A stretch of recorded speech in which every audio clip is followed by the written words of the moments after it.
Headlines brought to you by Chitale बंधू.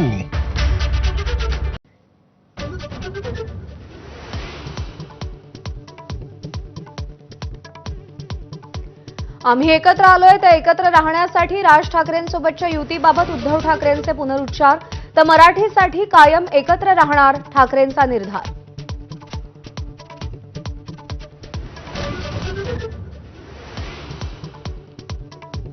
राज ठाकरेंनी मनसेची बैठक बोलावली. सकाळी 11 वाजता मुंबई शहराध्यक्ष आणि उपाध्यक्षांना हजर राहण्याच्या सूचना.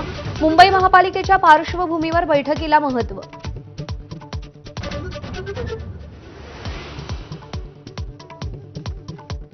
बाळासाहेबांच्या निधनानंतर मृतदेह 2 दिवस घरात पडून होता.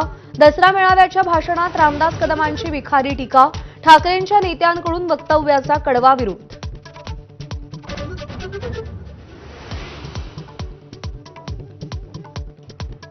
येत्या 4 महिन्यात धनंजय मुंडेंची आमदारकी रद्द होणार. करुणा मुंडेंचा दावा.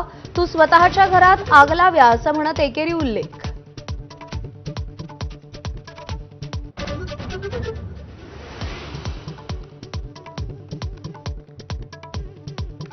अमरावतीच्या परतवाड्यात 2 ठिकाणी पोलिसांनी शस्त्रासह 11 जणांना पकडलं.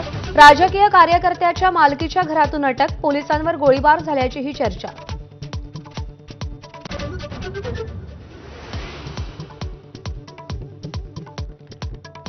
दसऱ्याच्या दिवशी केंद्राकडून महाराष्ट्राला मोठं गिफ्ट. केंद्रानं राज्याला कराचा 6,418 कोटींचा हप्ता वितरित केला.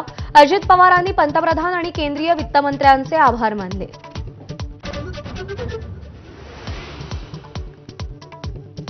राज्यात अतिवृष्टीमुळे शहरात भाज्यांचे दर कडाडले. मुंबईमध्ये गवार आणि मटारची डबल सेंचुरी.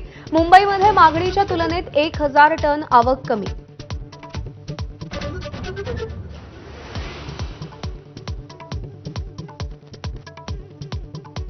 मुंबईत गेल्या वर्षीच्या तुलनेत कारच्या विक्रीत 13% तर दुचाकींच्या विक्रीत 34% वाढ. काल दसऱ्याला 3,000 कार आणि 7,500 दुचाकींची विक्री.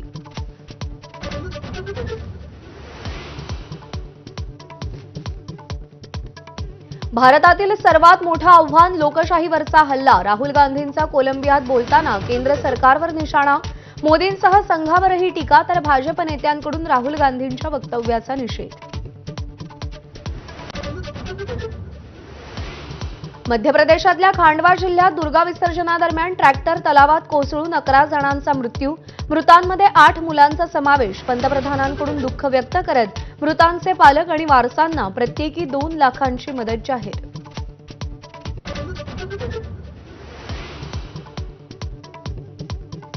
महिलांच्या वनडे वर्ल्ड कपमध्ये बांगलादेशचा पाकिस्तानला दणका. 7 गडी राखून दणदणीत विजय. बांगलादेशनं पाकचा 129 धावातच धुव्वा उडवला.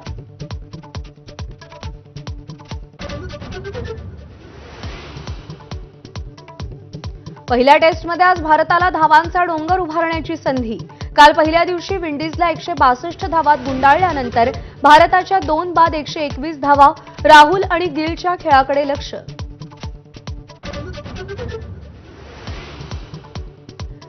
जगातील सर्वात श्रीमंत व्यक्ती एलॉन मस्क. $500 अब्ज एकूण संपत्ती असलेलं पहिले व्यक्ती. यांच्या कंपन्यांच्या शेअर्समध्ये झालेली वाढ आणि वाढत्या मूल्यांकनाचा त्यांच्या संपत्तीवर थेट परिणाम.